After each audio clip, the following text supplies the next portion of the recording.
In today's video, I'm going to explain how to be happy, or to quantify that a bit, I'm going to explain how to get more moments of happiness and or how to increase your overall happiness. The first thing to understand is that happiness is a moving target. It's not something that you can achieve and then just sit back and enjoy. It may sound counterintuitive, but you have to keep working day in and day out to be happy. And what made us happy today isn't guaranteed to make us happy tomorrow. Happiness is the reward for the hard work that you put in.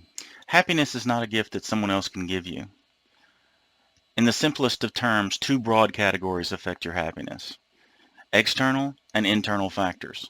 External factors would be things like your relationships, your jobs, situation, and so on. Internal factors would be all your self-doubt, your self-sabotage, your trauma, and all your other baggage.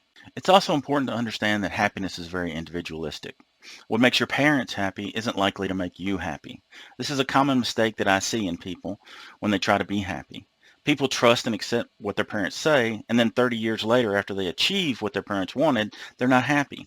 And then they feel like something's wrong with them because they feel like they should be happy. So the two things that you need to do are to figure out what you desire and the external factors that bring you happiness, and then bring more of those things into your life.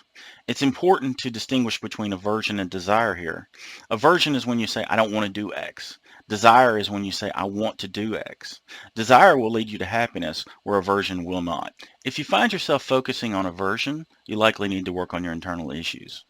I find that the best method to help with the internal side of things is to create a hypothetical average person. Then ask yourself if that average person's relationship, work, home, or whatever it is worse than yours. If the answer is yes, then you likely need to work on the internal side of things. If the answer is no, then you likely need to change your external environment. Personal objectivity is difficult for people who've survived trauma.